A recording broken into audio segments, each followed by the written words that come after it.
Get ready for the countdown. 10, 9, 8, 7, 6, 5, 4, 3, 2, 1, 0.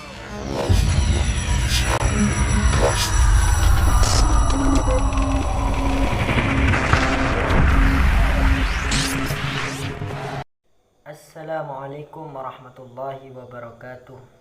Salam sejahtera pada mahasiswa yang ada di seluruh Indonesia. Saya di sini Faidur Rabbani, mahasiswa Institut Agama Islam Syarifuddin, Fakultas Tarbiyah, Program Studi Pendidikan Agama Islam, yang mana saya di sini untuk memenuhi tugas dari dosen pengampuh, yaitu Muhammad Ikhwanul Muttaqin MPDI. Saya di sini akan menjelaskan tentang teori Edgar Dale, yaitu tentang kerucut pengalaman. Sofyan H. pada 2018 mengatakan bahwa menurut Edgar Dale, pembelajaran mengutamakan partisipasi aktif siswa dalam berinteraksi dengan situasi belajarnya melalui panca inderanya, melalui penglihatan, pendengaran, sentuhan, penciuman, dan rasa, sehingga modus tindakannya adalah say it and do it pada siswa yang dapat diklasifikasikan ke dalam kategori tertentu. Mereka menyimpulkan bahwa setiap siswa belajar dengan caranya sendiri, yaitu disebut gaya belajar. Guru juga memiliki gaya belajar mereka sendiri.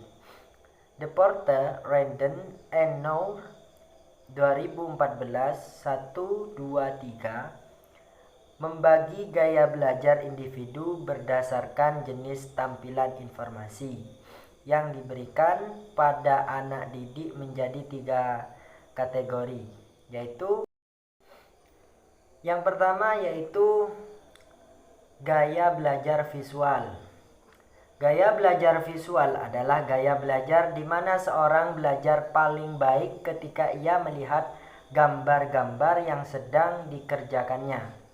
Sebagian kecil untuk teks tercetak dan ia dapat belajar dengan membaca. Sari P. 2019 dalam jurnalnya menuliskan bahwa pembelajaran visual merupakan gaya belajar melalui melihat sesuatu, misalnya gambar atau diagram dan pertunjukan,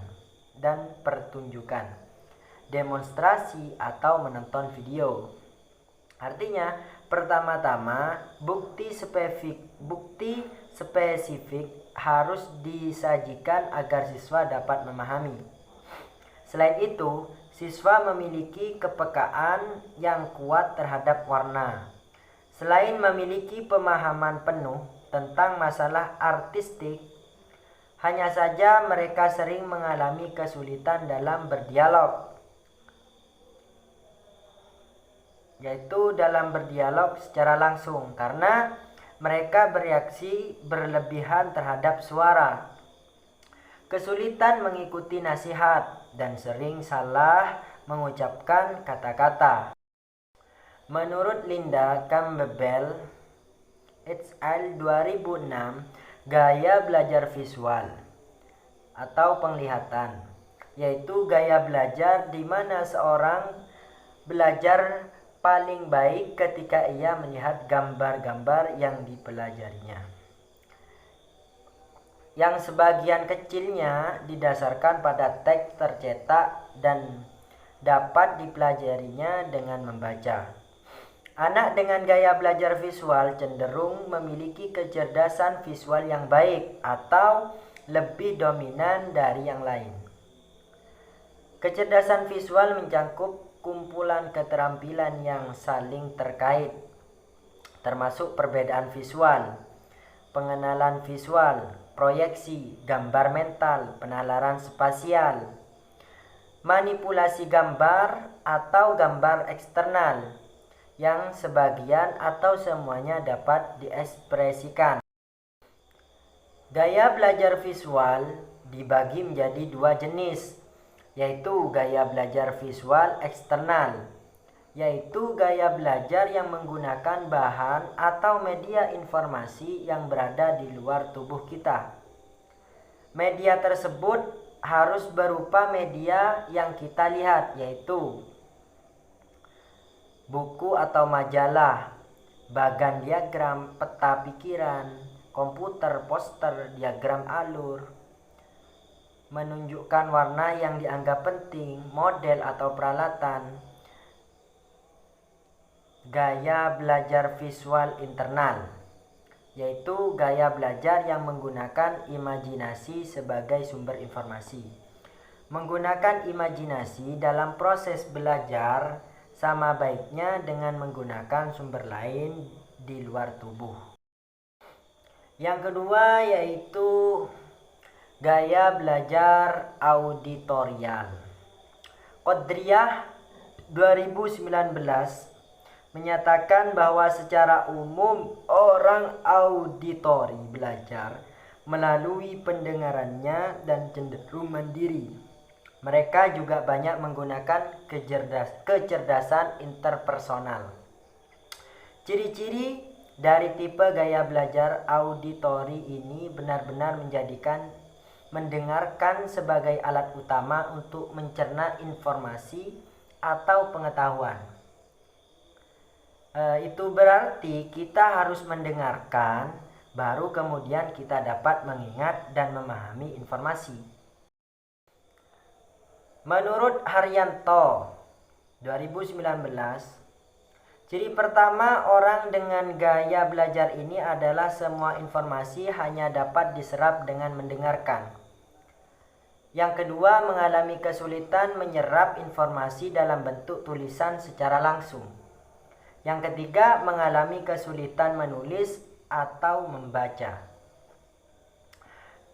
Kendala bagi pembelajar auditori adalah anak sering lupa dengan apa yang dijelaskan guru, sering bingung dengan apa yang disampaikan guru, dan juga sering lupa mengerjakan tugas yang disusun secara verbal. Siswa yang menyukai gaya belajar auditori umumnya tidak membaca manual. Pembelajaran auditori dibagi menjadi dua jenis. Yang pertama, pendengaran eksternal, yaitu belajar dengan mengeluarkan suara. Seperti contoh membaca nyaring, sesi tanya jawab, rekaman kuliah atau konferensi, diskusi dengan teman, belajar dengan mendengarkan atau menyampaikan informasi, ceramah, role play, musik, kerja kelompok. Yang kedua yaitu auditori internal. Auditori internal adalah gaya belajar di mana siswa membutuhkan saat-saat hening untuk merenungkan materi yang akan dipelajarinya dan untuk merefleksikan apa yang sudah mereka ketahui dan apa yang belum mereka ketahui tentang materi yang akan mereka pelajari. Kemudian yang ketiga, gaya belajar kinestetik. Gaya belajar kinestetik adalah gaya belajar yang menyangkut keterlibatan, gerakan, eksperimentasi. Bentuk pembelajaran ini kurang menguntungkan dalam sistem pendidikan saat ini. Karena siswa kinestetik perlu bergerak, tetapi di kelas anak-anak perlu duduk diam dan mendengarkan apa yang dikatakan guru. Siswa kinestetik belajar melalui gerakan, perlu bergerak untuk memasukkan informasi ke dalam otak mereka. Suka belajar dengan menyentuh atau memanipulasi objek atau model, alat, dan cenderung bergantung pada bidang. Orang dengan tipe kinestetik cenderung memperoleh dan mengolah informasi dengan mudah melalui rangkaian kegiatan yang mendengarkan seluruh tubuh dan mempraktekkan pada yang telah dipelajarinya. Siswa tipe ini sulit untuk duduk berjam-jam karena keinginan siswa untuk aktif begitu kuat. Prospek menyentuh sesuatu yang memberi mereka informasi spesifik sehingga mereka dapat mengingatnya. Gaya belajar kinestetik terbagi menjadi dua jenis. Yang pertama yaitu pembelajaran kinestetik eksternal, yaitu bentuk pembelajaran kinestetik yang paling disukai, misalnya keterlibatan fisik, membuat model, memainkan peran atau skenario, tik-it, berjalan. Kemudian yang kedua, internal kinestetik, hanya dapat belajar dengan baik jika tetap stay tune atau mendengarkan, yang berarti mengetahui dan jelas tentang manfaat mempelajari materi tanpa mengetahui aplikasinya. Anda tidak akan bisa belajar secara maksimal. Selain itu, Anda juga bisa belajar melalui video atau demo. Dengan cara ini, Anda akan memahami tujuan menonton demo. Sekian dari saya, kurang lebihnya mohon maaf. Wallahul muwaffiq ila aqwamit thoriq. Wassalamualaikum warahmatullahi wabarakatuh.